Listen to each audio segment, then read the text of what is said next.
Hello and welcome to the 10th day of the PlanesTV 12 Days of Christmas. Each evening at 7 PM UK time, we've been airing a programme from our back catalogue of airshow programmes here on YouTube and on Facebook. And this one is the Battle of Britain Airshow at Duxford in September of 2010. The event, of course, marking the 70th anniversary of the Battle of Britain with some remarkable style. Everything you could have wished for clicked into place here. Fantastic participation, really good weather. No fewer than 16 Spitfires as part of the finale, both in formation and tail chasing around the skies of Duxford. It's a real special show, and one that I hope you enjoy. This is from 2010, and we've got on our on-demand service all of our programmes released from that year, right the way through to 2019. Obviously not many programmes released in 2020, but yes, 10 years worth of airshow action available to on-demand subscribers.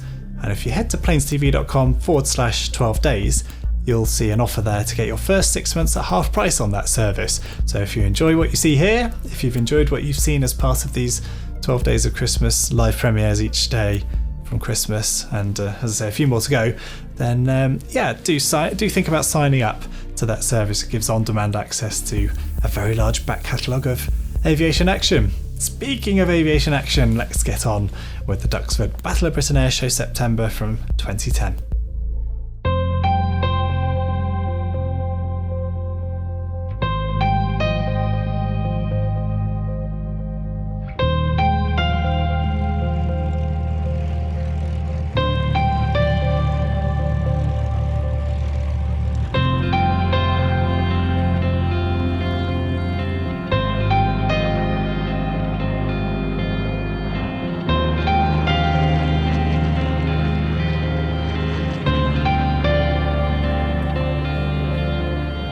Hello, my name's Ben Dunnell. I'm the editor of Aircraft magazine, and this weekend I've been commentating at the Duxford Battle of Britain Airshow. We enjoyed one of the best flying displays in recent times at Duxford, with participation from various aircraft with connections both with the Battle of Britain and Duxford itself. There was representation from modern air forces too. The RAF provided the Red Arrows and its modern frontline fighter, the Typhoon. The Belgian Air Component sent its F-16 solo demo, and France's Armée de l'Air closed the Saturday show with the Patrouille de France. During the Battle of Britain itself, RAF Duxford was one of the most important stations as part of No. 12 Group, RAF Fighter Command. In more recent times, Duxford's become synonymous with presenting the most spectacular flying displays by aircraft of the Second World War and other piston-engine fighters, not least including those of the Battle of Britain era itself, and there will be plenty of those on show at this weekend in September 2010. We saw 4 examples of what was, in 1940, the most numerous RAF fighter, the Hawker Hurricane, both in formation and tail chasing with the Spanish-built Messerschmitt Bf 109.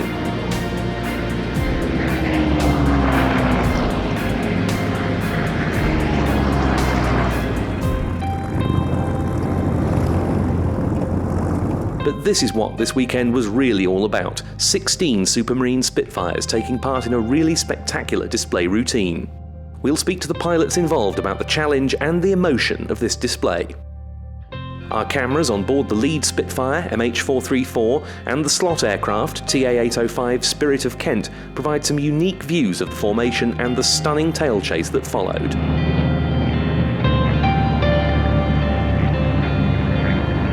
If you're watching on DVD or Blu-ray, you can switch interactively between ground and in-cockpit views during the Spitfire finale using your angle button. Access that special feature from the interactive in-cockpit menu.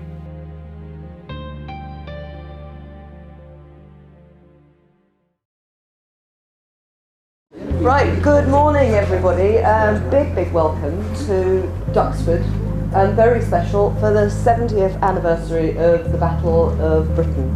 Looking forward to seeing all of your displays today. We go straight into the action now with a showcase of modern Royal Air Force excellence, the Red Arrows. Good afternoon to you all here at Duxford today. If you wonder where the voice is coming from, well, if you're up at the cloud fence, you should see me shortly. I am in a red flying suit and it's difficult to blend in one of these. So here they are, ladies and gentlemen, the 2010 Red Arrows.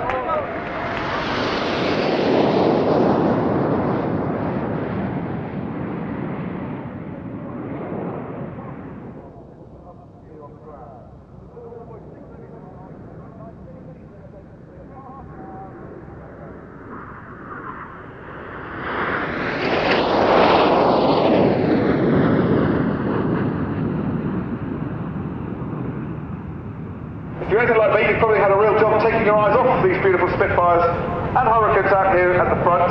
Well, now we've got one in the air for you. And picture, if you will, a Battle of Britain airfield, like Duxford, and a lone Spitfire pilot returning after a difficult battle fought over the English Channel perhaps. Victorious though, returning to fly a victory roll over the airfield. Well, that's what you're going to see now in what we call the Spitfire roll.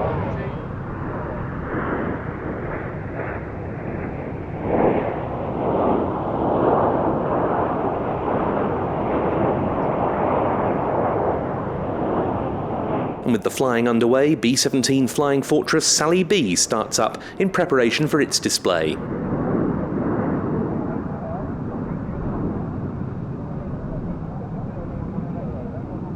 So here we go, 4G now, pitching up in Phoenix.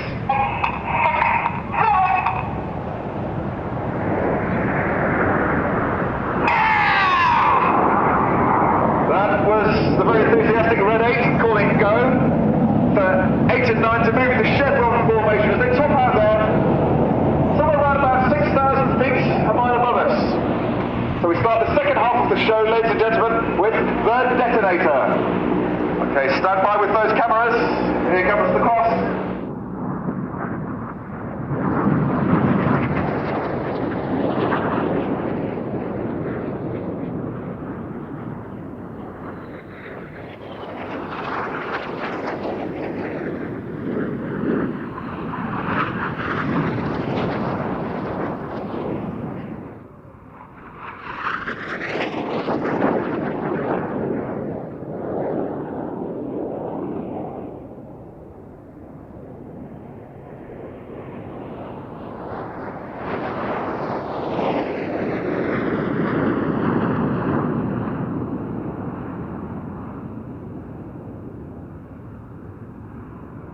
So the red smoke comes on for one of the Red Arrow's most famous manoeuvres, and it's time for me to let the aircraft do the talking while we watch the Mustangs and Sally B taxi past.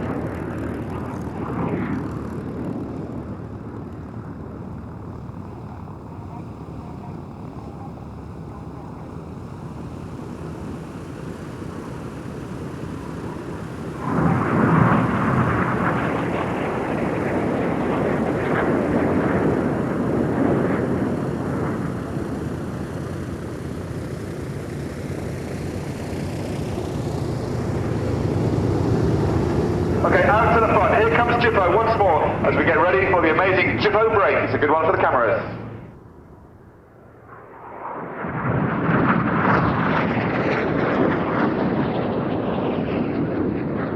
The right-hand side is Monty, Red 7. They're running in now for their final pass as the synchro pair together. These are double rolls, flown between about 100 feet and 300 feet above the runway. About 2, maybe 3 G barrel roll here, crossing 100 feet apart, 800 miles an hour closure. The synchro pair, ladies and gentlemen. Okay, coming in from the left then, here's Red 9 joining into Vixen formation as Red 1 pulls Enid plus 8 and 9 up at about 4G here as we prepare to fly the final manoeuvre of the show at Duxford here today. As they twist in towards us then, you might want to get the cameras ready. So ladies and gentlemen, this is what we call the vertical break.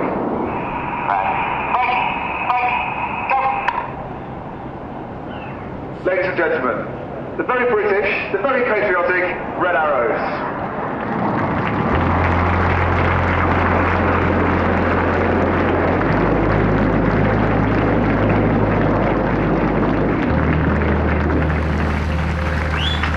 Thank you very much indeed, Squadron Leader Graham Bagwell, Red 10, commentator for the Red Arrows. But that's just the start of this afternoon's aerial entertainment, and lined up now and thus rolling from the hard runway, the North American P-51D and TF-51D Mustangs.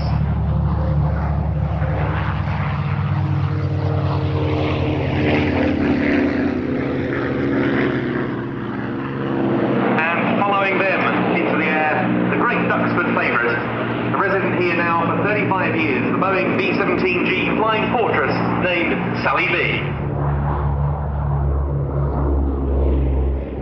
Now, with the grounding earlier this year of the French-owned B-17 Pink Lady, this one, Sally B, is the sole airworthy flying fortress in Europe, running in to start her display from the left.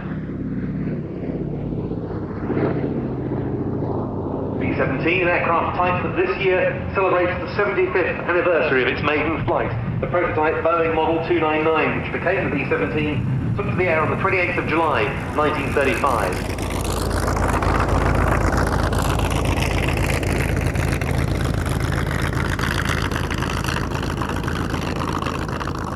This was an aircraft able to withstand tremendous punishment, and they'd returned from missions very, very badly shot up, often with large holes in the flying surfaces.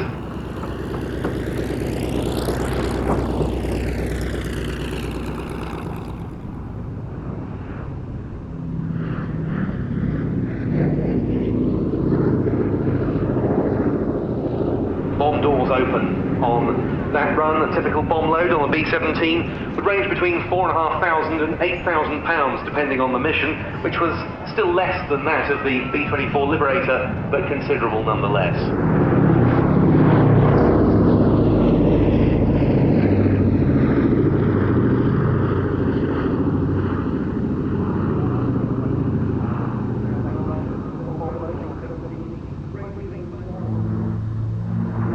But here, running in, the two P-51 Mustangs.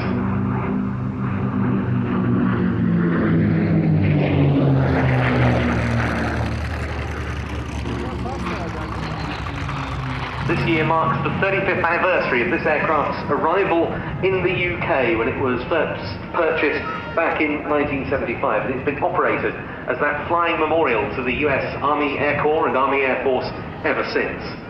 And here, with smoke on, simulating a damaged engine, Sally B in this final pass, dedicated to the members of the Sally B Supporters Club.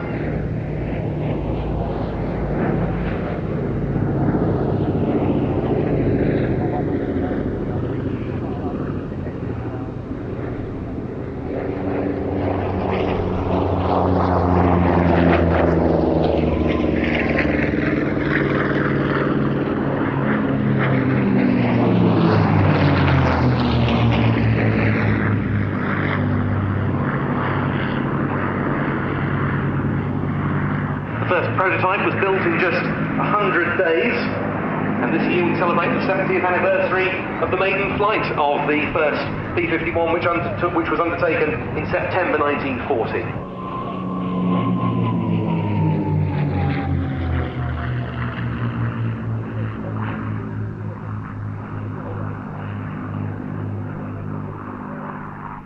So, from your left once again, ladies and gentlemen, as Sally B touches down, B-51 Mustangs.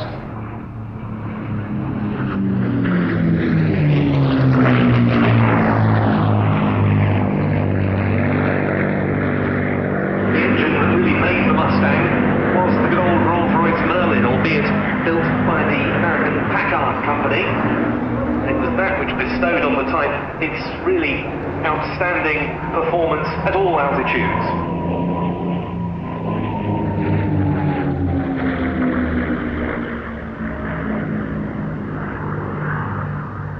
And when B-51s were able to accompany the bombers all the way to their targets in Berlin, it surely was a sign that the war in 1945 was all but over.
As the second of the Mustangs comes into land from behind the American Air Museum, the Bearcat runs in at high speed for its first pass.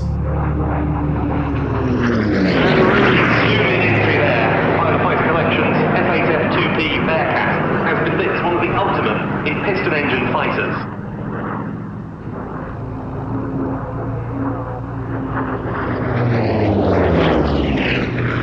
Giving the Bearcat this outstanding performance, a Pratt & Whitney R2800-34W double Wasp, which is an 18-cylinder air-cooled radial of some 2,100 horsepower, and it gives this aircraft a maximum speed of about 421 miles an hour, or 366 knots.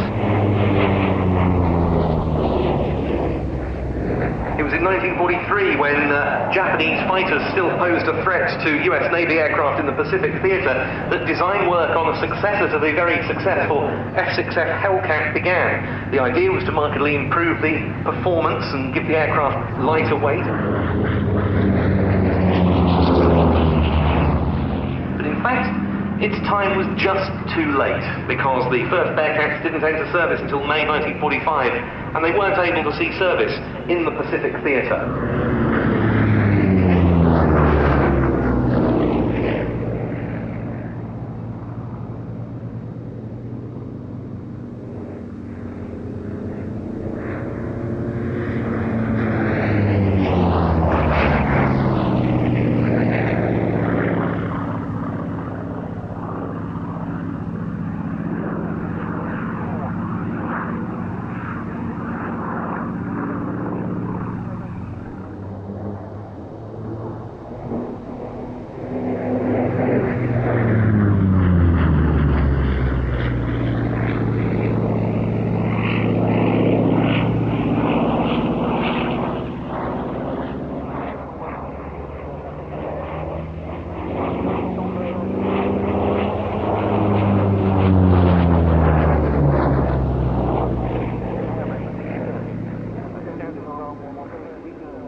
One of the ultimate piston-engined fighters of the late 1940s. We're soon to be joined, in fact now joined by another, the Hawker Sea Fury T20.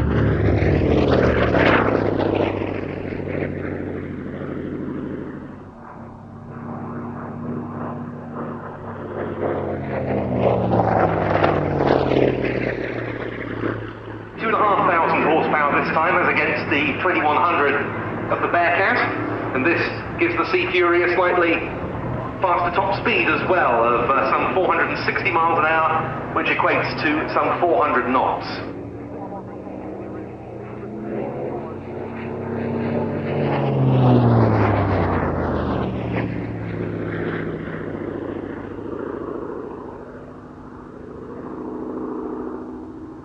While quite a lot of racing and other Furies and Sea Furies have been re-engined with Wright R3350s, this one retains the original Bristol Centaurus 18.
This a two-seat Sea Fury T-20, which was delivered to the Royal Navy in October 1951. Later it was a well-known member of the Royal Navy historic flight. Suffered an accident in July 1990 after engine failure, but was later purchased, once again restored superbly, being reflown in May 2005, and then last year it came to the UK for operation by the Fighter Collection.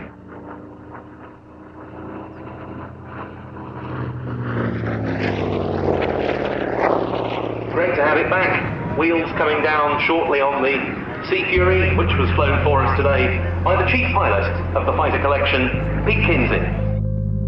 The first of the solo modern military fast jets on the programme was the Belgian Air Components F-16 Fighting Falcon, and joining me to talk about it in the commentary box was the commanding officer of its home base at Kleine Brogel, Colonel Fred van Sina. We are very proud to represent the Belgian Air Force here today. We're here with our F-16 MLU display. And here from the right comes the General Dynamics F-16A MLU Fighting Falcon.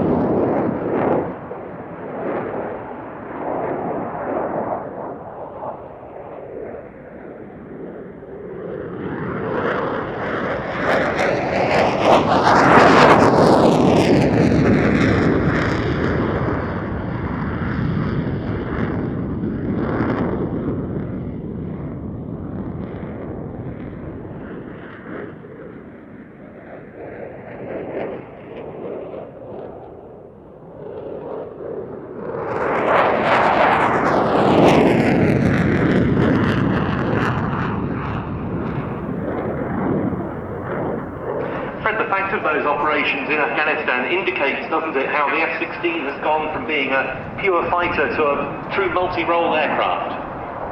That's correct, and it's really an amazing design. It's now 30 years old. It was built as a lightweight day fighter, and in fact over those 30 years it has evolved to a multi-role day-night fighter and fighter bomber.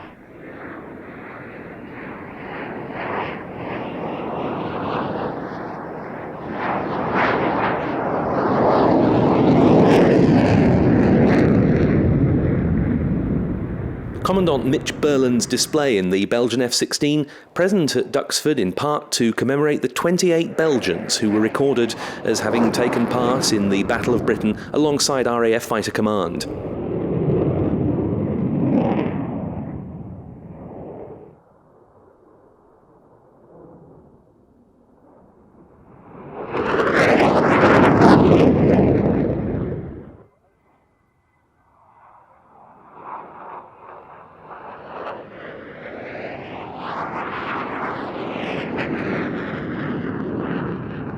Easy, I think you'll agree, to see why that display scooped the Lockheed Martin Canestra Trophy for best display by an overseas participant at this year's Royal International Air Tattoo. Arriving from crowd rear now as the Hurricanes prepare for their display, the Lancaster, Spitfire and Hurricane of the RAF's Battle of Britain Memorial Flight.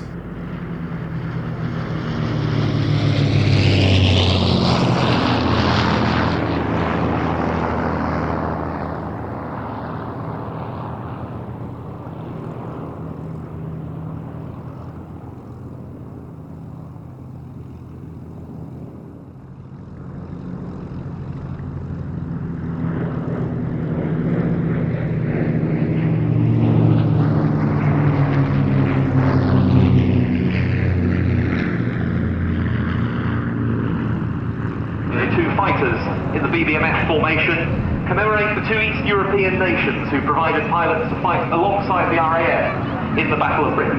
The Hurricane in the colours of the Czech night intruder ace Karol Kutlwasser, and the Spitfire 5B in the markings of the personal aircraft of the Polish ace Jan Zumbach, who himself flew in the Battle of Britain.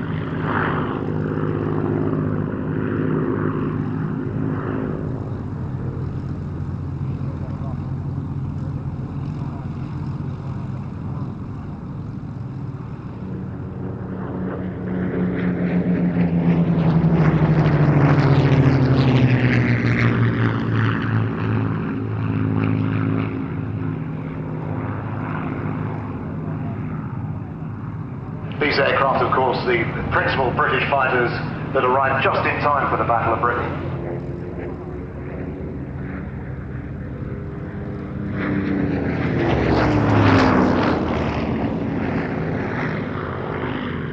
The Spitfire generally regarded as a superior fighter, but actually quite closely matched. The Hurricane considered a better gun platform. It offered slightly better forward visibility and easier to handle on the ground with that wider track undercarriage.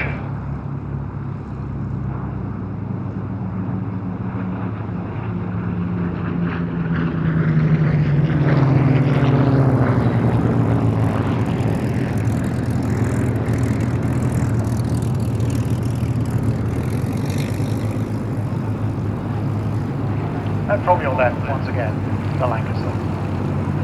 And as we watch the Lancaster turning in once again, we shouldn't forget the contribution made by Bomber Command during the Battle of Britain, when some of the earlier bomber types, particularly the Vickers Wellington, undertook early strikes against targets in Germany. And this is a fact often overlooked when remembering the events of 70 years ago.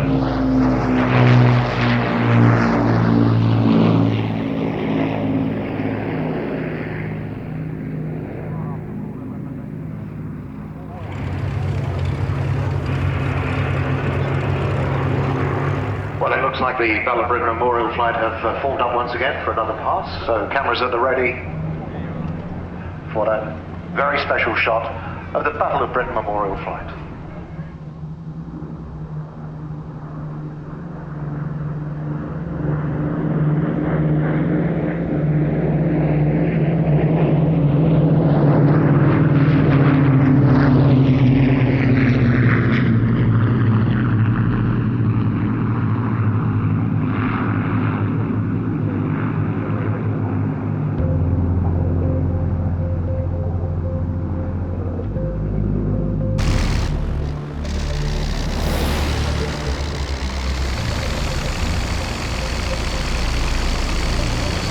This live premiere is part of the PlanesTV 12 Days of Christmas. At 7 PM UK time each evening from Christmas Day through to January 5th, we're airing a full-length programme from our on-demand archive here on YouTube and on Facebook. Make sure to like the PlanesTV Facebook page and subscribe on YouTube. And if you're enjoying what you're seeing, make sure to like the video and give it a share so other people can enjoy it too. And who knows, maybe I'll do more of these in future. Also, make sure to check the description of this video to find out how you can access our on-demand archive anytime.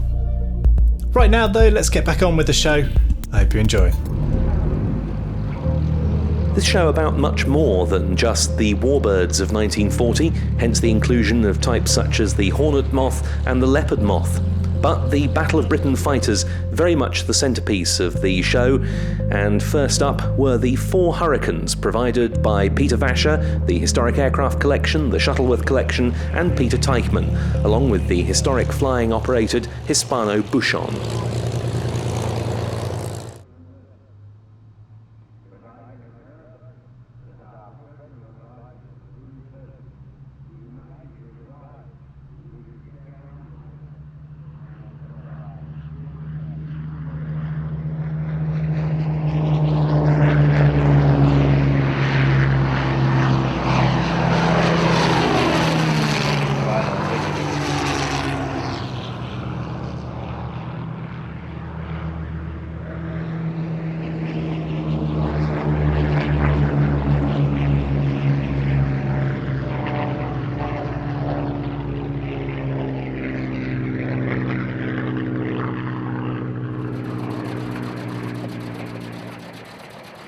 Getting airborne there, 4 Hawker Hurricanes and the Hispano HA1112M1L Buchon. But in front of us now, the de Havilland DH-87B Hornet Moth, leading with DH-85 Leopard Moth. There are military connections with these 2 aircraft types as well. For many pre-war civil aeroplanes were requisitioned by the Royal Air Force and the Royal Navy in 1939, and both of these specific aircraft did just that. The Hornet Moth went first to the Royal Navy and the Leopard Moth to a Royal Air Force communications squadron. The Hornet Moth later went to the RAF, but it was damaged on the ground during an air raid against Heston in September 1940.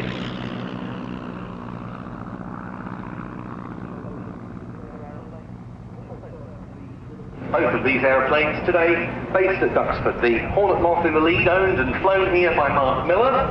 The Leopard Moth is the property of Martin and Kate Slack, and flying it here, the man we saw earlier on in the fighter collections, Mustang, Stuart Goldspink.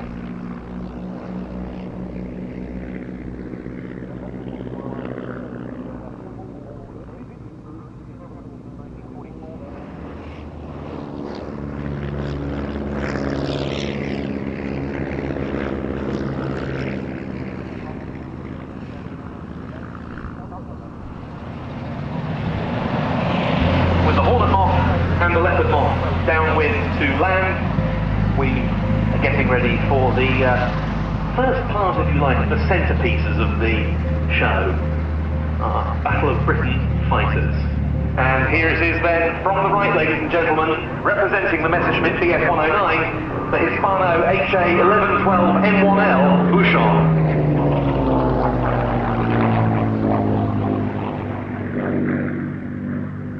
And if you think that sounds more like a Rolls-Royce Merlin than the 109's original Junkers Umo or later Daimler-Benz DB601 and 605 engines, you'd be right, because these later Spanish-built Bouchons used a Rolls-Royce Merlin engine.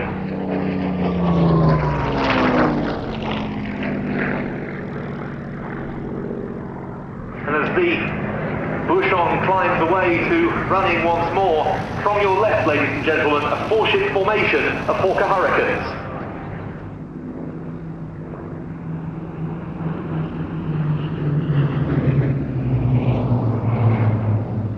Now, a sight that would have been familiar in 1940, but these days very rare indeed.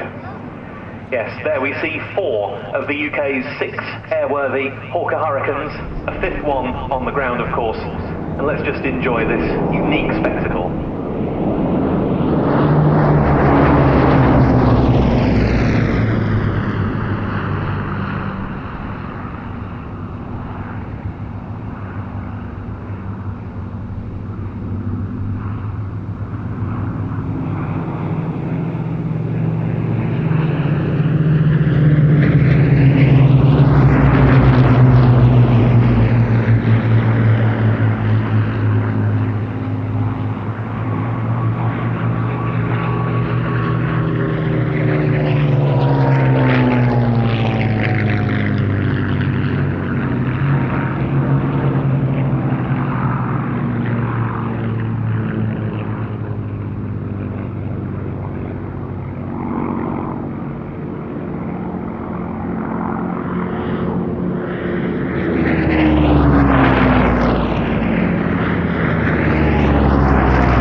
With the main 4-ship Hurricane routine complete, Peter Teichmann arrived back for a solo display in his Hurry Bomber, which was in fact being seen at a Duxford event for the first time.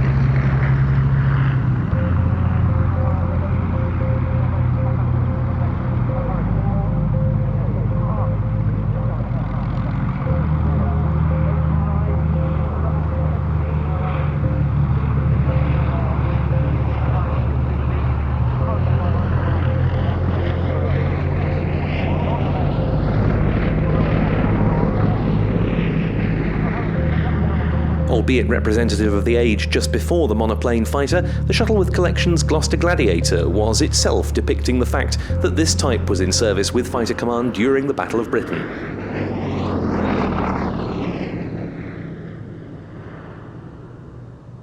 Gladiator entered service with number 72 Squadron in February 1937.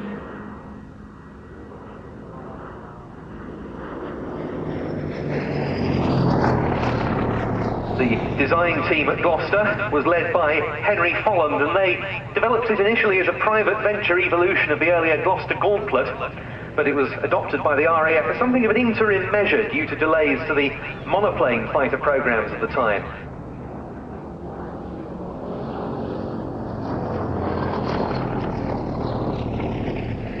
4 RAF units were operating Gladiators on the outbreak of war, and 2 of them were sent to France in 1939. But all of those aircraft had been lost within 10 days of coming up against the Germans in May 1940. Gladiators saw action in all of the major actions of 70 years ago. Also in 1940, Belgium's Gladiators went to war when that country was overrun by the Germans. Unfortunately, all 15 of them were down, but there was better luck for other export Gladiator customers, including Finland and Sweden, who used them fairly successfully in combat against the Soviets during the Winter War in Finland of early 1940. A very spirited display indeed by this, the Shuttleworth Collection's Gladiator, one of 2 on the flight line, the other being owned by the Fighter Collection, this having been the last production Gladiator 1 built in 1937.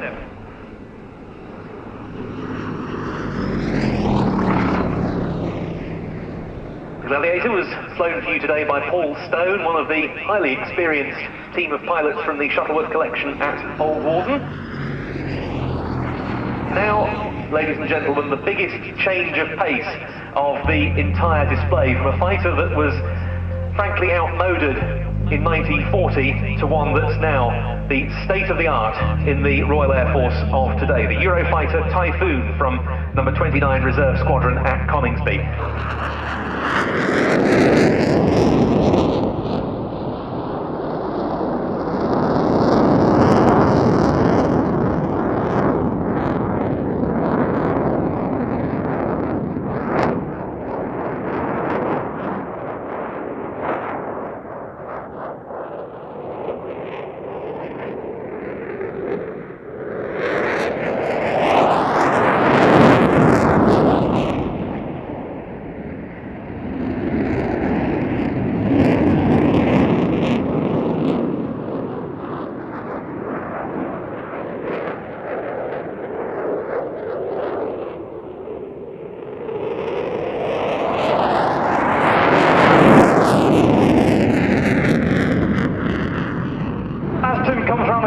Decelerating the aircraft to well below 150 miles an hour for his slow speed, high alpha pass. During this manoeuvre, Tim will have the stick fully back, controlling the height of the aircraft using the throttles, and the onboard computers, of which there are over 130, are controlling the jet's angle of attack towards the oncoming airfoe.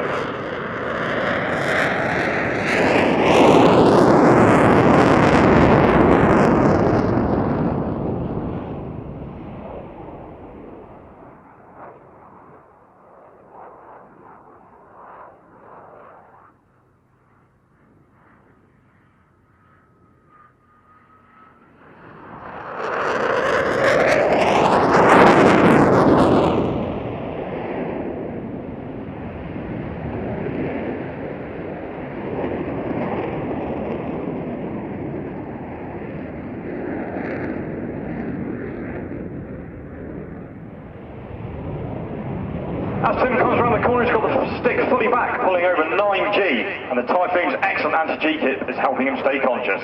Flying Officer Mark Smith talking us through Tim Clement's Typhoon routine. And there's another Mark, Miller this time, taxiing out in the Dragon Rapide. This very much a show of contrasts, bringing together aircraft like the Dragon Rapide that were in service in 1940 with modern day equipment such as the Typhoon.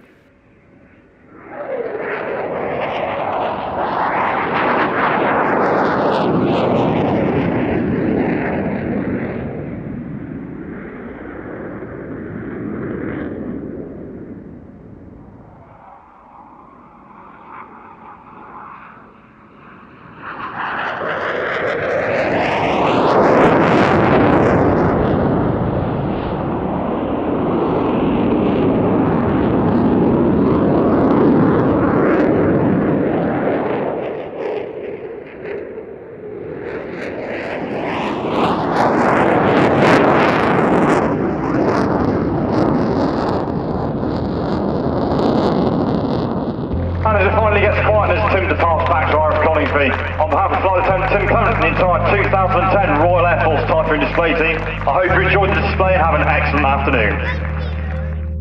Arriving over the airspace building, 2 Harvards flown here by Anna Walker and John Dodd.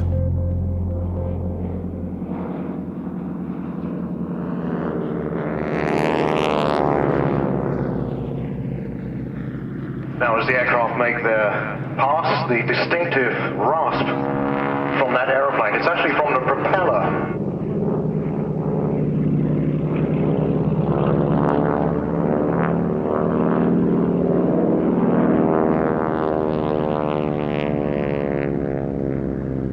Two aircraft forming up back into close formation, these provided today by the Fighter Collection and the Aircraft Restoration Company, both of course based here.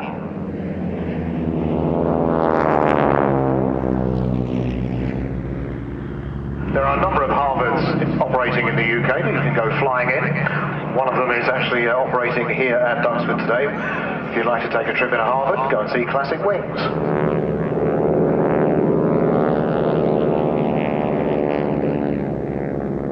The engine on the Harvard, a 600 horsepower Pratt & Whitney R1340 Wasp, and it was 75 years ago this year, on the 1st of April 1935, when the prototype North American NA-16 took to the air. Breaking away in the lead, one of the female pilots taking part in today's display, Anna Walker, and following her there in ARC's Harvard is John Dodd. The Harvard, of course, one of the main Royal Air Force trainers in service during 1940. From one classic American type to another, and one of the great Duxford favourites this time, Plain Sailing's consolidated PBY-5A Catalina.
This aircraft, of course, resplendent in US Army Air Force colours, representing an OA-10A rescue version of the Catalina, as used by the 5th Emergency Rescue Squadron at Halesworth in Suffolk towards the end of the war, but the RAF was, of course, a prominent Catalina operator itself.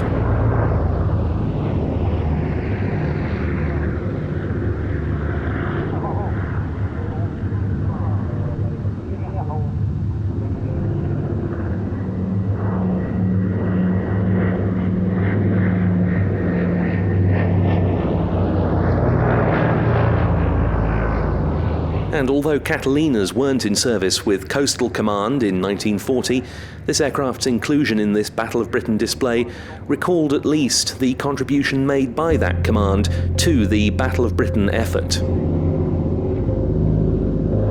Another of the current RAF contributions, albeit one in an historic colour scheme, the Short Tucano from No. 72 Reserve Squadron at RAF Linton-on-Ouse.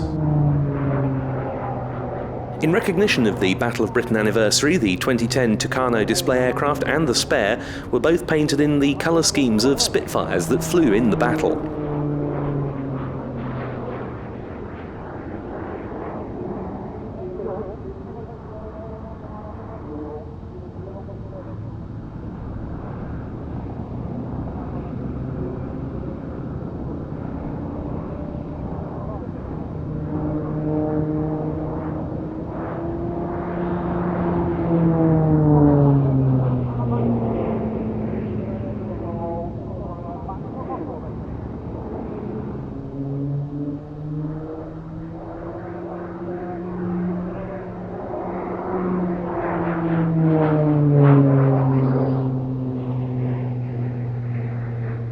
The display pilot, Flight Lieutenant Tom Bold, is from 72 Reserve Squadron, so the aircraft were painted to depict Spitfires flown by two men who were very successful Battle of Britain pilots who both subsequently commanded 72 Squadron, Group Captains Bobby Oxspring and Brian Kinkham.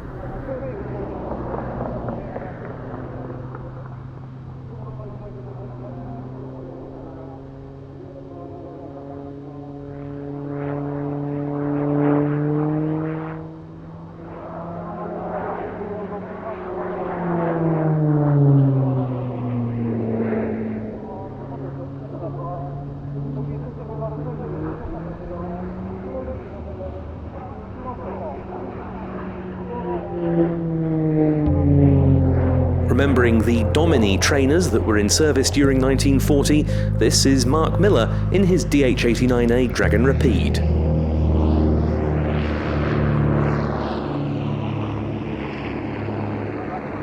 And in front of us, ladies and gentlemen, the Dragon Rapide that I was referring to just moments ago. It's a very spirited takeoff there by this aeroplane. It was originally built as a Domini, the military version of the Dragon Rapide, and it served initially this one with number 1 camouflage flight at RAF Hendon in North London. But in the latter part of 1943, it was put on the civil register and transferred to the Associated Airways Joint Committee, being assigned to the Northern Division of Scottish Airways and used for scheduled services and ambulance flights.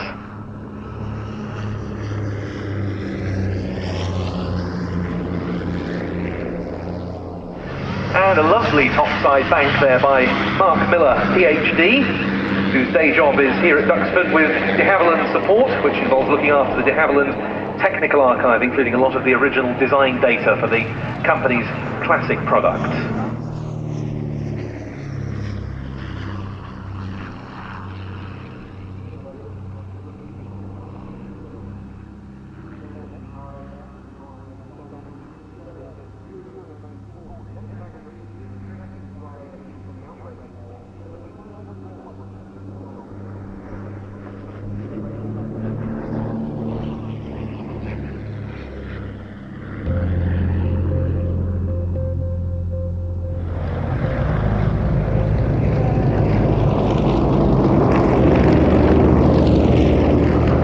On the Sunday of the show, there was time for a civilian aerobatic interlude, courtesy one of the top teams on the circuit, the Aerostars, with their 6 historic Yakovlev Yak-50s.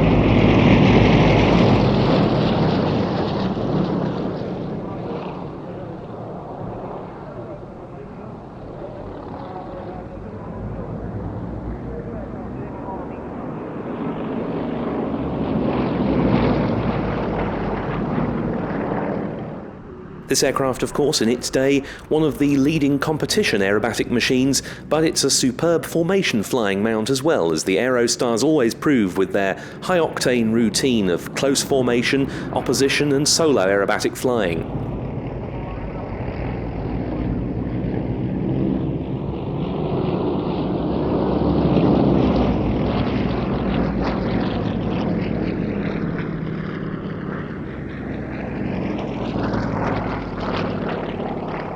At the controls for the Duxford display were Phil Ansell in the lead, joined by Gabriel Barton, Jeff Stowe, Andy Hammond, Dave Boardman and Mark Levy.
The regular Aerostars 2010 team leader Mark Richter was in fact in action in the next slot in his Booker Jungmeister, joining Anna Walker in her Jungmann, two German trainers of the Battle of Britain period.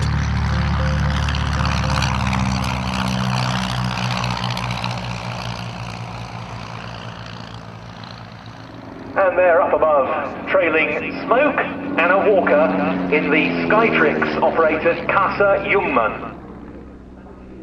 I say Casa rather than Booker in this case because this is a Spanish license-built Jungmann.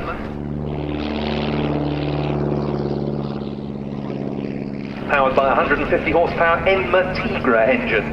The standard Bu 131 had a 100 horsepower Hirt HM504 power plant. Up there with her, if you look out in front of you, the other Booker biplane, that's Mark Richter in his Bu 133C Jungmeister, the single-seat advanced trainer version of the two-seat basic trainer Jungmann. And both of these famed aerobatic mounts in their day.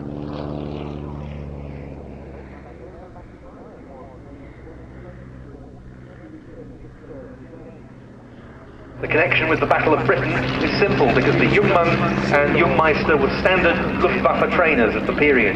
The Bu 131, the Jungmann, was the first design of Booker Flugzeugbau, which was founded by Karl Booker at Johannisthal near Berlin in 1932, but it later moved to Rangsdorf, where the majority were produced.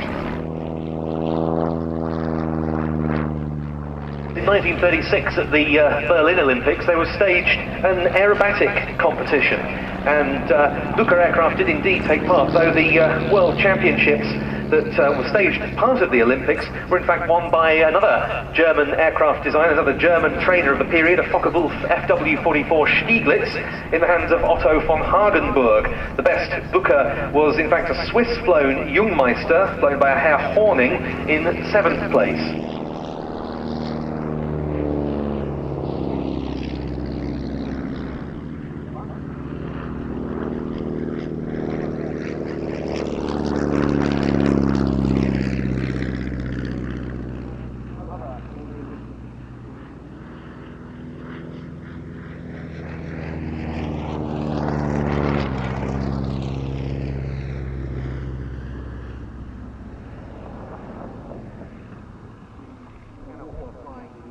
Anna Walker, we see here in the Jungmann, was introduced to flying by her father in her native Brazil.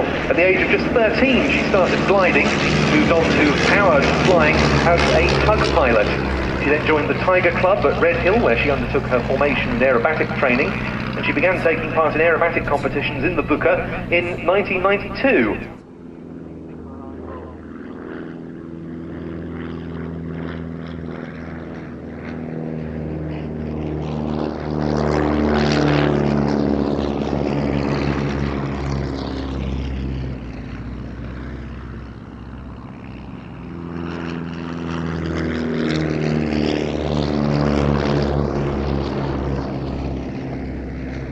Richter, meanwhile, in the Jungmeister, trained as a lawyer in his native New Zealand, and he's now a partner in a property business based in London. He's got both fixed-wing and rotary-wing licenses and lives in London.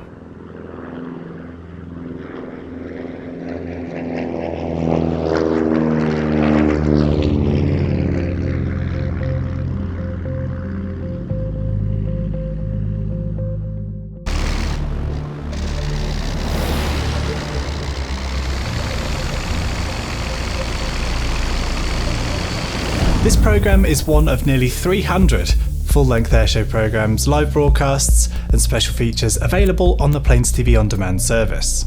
Head to planestv.com/12 days to get half-price access to PTV On Demand for 6 months. The service includes all programmes PlanesTV has released over the last 10 years and also very many from our early archive which stretches all the way back to 1989. That link again is planestv.com/12 days. You'll even get a 7-day free trial on the service. Now though, let's get back on with the show. Enjoy! It's time now for the real highlight of the Battle of Britain Airshow. We'll be taking an extended look at the incredible sequence that saw 16 Spitfires in formation and tail chasing over Duxford. In preparation, the pilots briefed by their aircraft. Lead pilot Brian Smith talked through the final details of the display and led a walkthrough of the routine. One section of aircraft would tail chase using the grass runway as their axis, with the others doing likewise to the south of the main hard runway. Meanwhile, Alan Wade and Charlie Brown will fly aerobatics as a pair in the Fighter Collections and the Historic Aircraft Collection's Spitfire 5s. The aircraft have come from far and wide to take part. Christophe Jacquard's Spitfire 19, a Flying Legends regular, is over from France in the hands of Eric Goujon, and it was good to see the Royal Netherlands Air Force historic flight Spitfire 9 returning to the airshow scene this year, making its first appearance in Britain for some 5 years, and now in the hands of Air Commodore Chris Lorraine.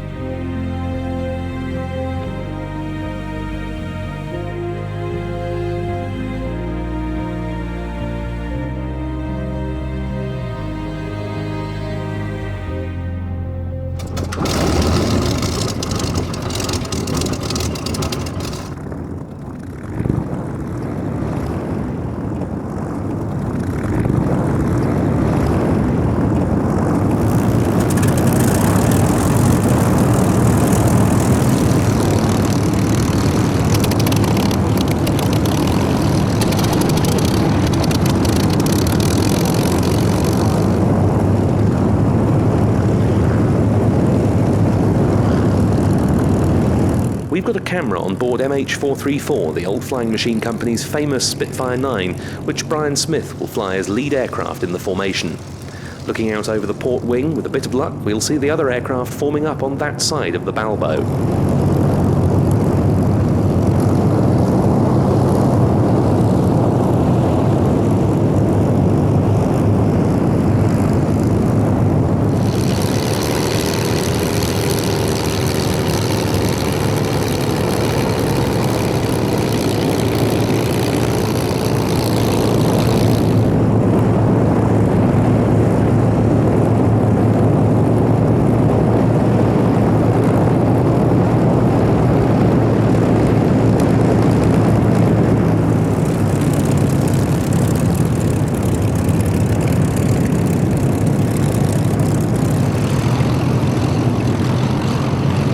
Number 19 Fighter Squadron, Royal Air Force, had been resident at Duxford for many years by the time that in the summer of 1938 it became the first RAF unit to re-equip with the new Supermarine Spitfire. With these fighters it played a prominent role in the Battle of Britain, and it was highly appropriate therefore that as the Spitfires taxied out at the Battle of Britain Airshow, Hawks from today's number 19 Squadron, based at RAF Valley on Anglesey, gave a formation routine led by one of their new Hawk T2s.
We'll also go on board Peter Monk's Spitfire 9 TA805 named Spirit of Kent, which Clive Denning is flying in the slot position.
Having formed up, the aircraft turned in towards Duxford from the west. As they did so, 4 Hawks from 19 Squadron returned to fly a missing man formation, the cue for a minute's silence on the ground at Duxford.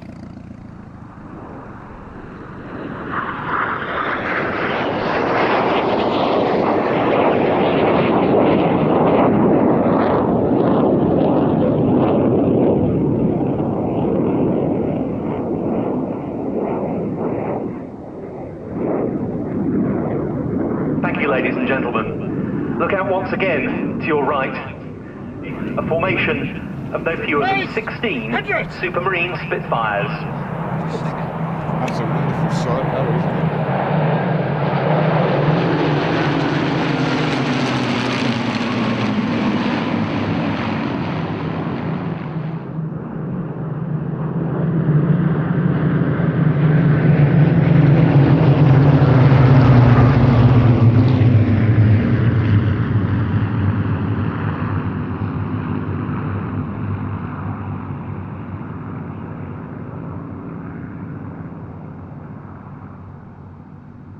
For many, the sight of so many Spitfires flying in formation will have been enough to go home feeling very happy indeed, but still more was to come. The aircraft separated into 4 ships before beginning their tail chasers.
There's really no more that needs to be said other than let's sit back and enjoy the sound of 14 Merlins and 2 Griffons, something the organisers at Duxford could rightly claim to have been a fitting tribute to those who fought and died 70 years ago.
With the two Spitfire 5s providing top cover, the other aircraft come in to land, leaving Brian Smith in MH434 to have the last say with his solo routine.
His display complete, Brian brings the aircraft in over the gridlocked car park and surrounding roads.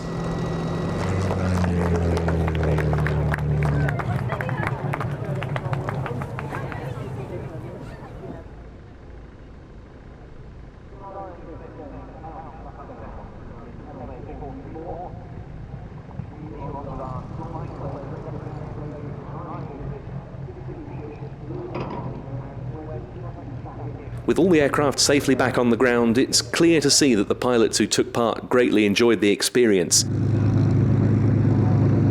Joining Brian Smith in the formation had been Alan Wade, Charlie Brown, Jonathan Whaley, Cliff Spink, Clive Denny, Chris Lorraine, Richard Grace, Dave Ratcliffe, Paul Day, Pete Kinsey, John Romain, Dan Griffith, Rod Dean, Eric Goujon and John Beattie.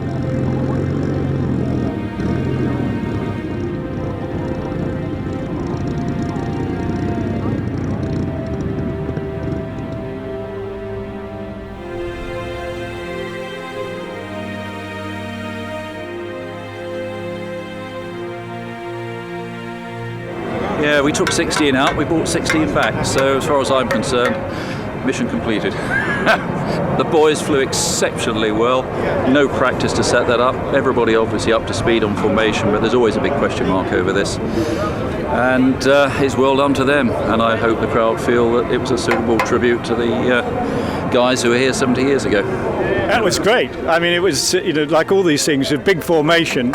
You all want to be in the right place at the right time, and it all worked out. Almost as per the brief. Oh, fantastic. Yeah, it really was great. Thoroughly enjoyed it. Magic. 16 Spitfires in the air, what can you say? Oh, thoroughly enjoyed it. It's not often we get the chance to get 16 Spitfires together all at the same time. It was quite an ambitious plan in that we had 3 things going on all at once. But overall, I was very pleased with it. It's always a delight to do formation aerobatics in the Mark 5s. It was great. My first time here flying this mission, and it was fantastic. I really enjoyed it. I hope the people on the ground enjoyed it half as much, then they had a good day. While that Spitfire display was a tremendous finale to the weekend, the show was in fact closed on Saturday by the French national aerobatic team La Patrouille de France with their 8 Alpha jets.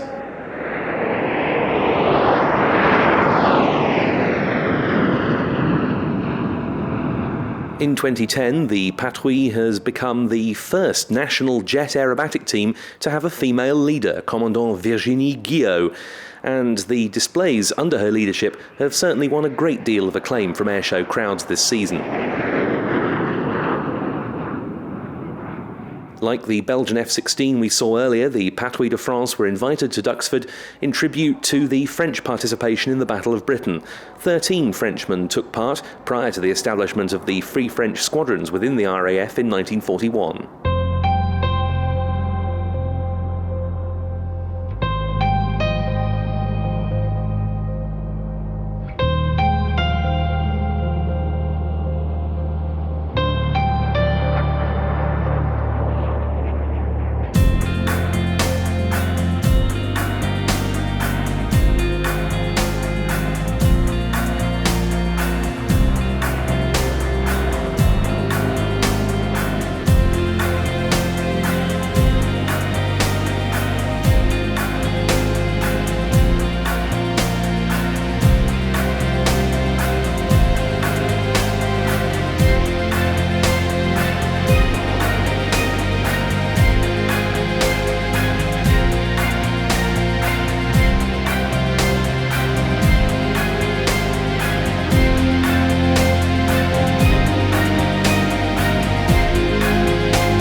Tremendous way, I'm sure you'll agree, to finish what had been an air show for the ages, one of the best displays ever seen in the history of Duxford shows. The sight of 16 Spitfires will live long in the memory, as will that of the 4 Hurricanes tail chasing with the Bouchon. It had been a tremendous and tremendously successful weekend, and one of the 2010 airshow season's finest salutes to the 70th anniversary of the Battle of Britain.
really hope you've enjoyed this show from the PlanesTV archive. As I've said a couple of times, it's from our on-demand service, so that service is available at watch.planestv.com. But if you head to planestv.com/12 days, you'll find a route there to get half-price access to our service for the first 6 months. It gives access to nearly 300 full-length airshow programmes, live broadcast, special features stretching back to the early 90s, some really good nostalgia.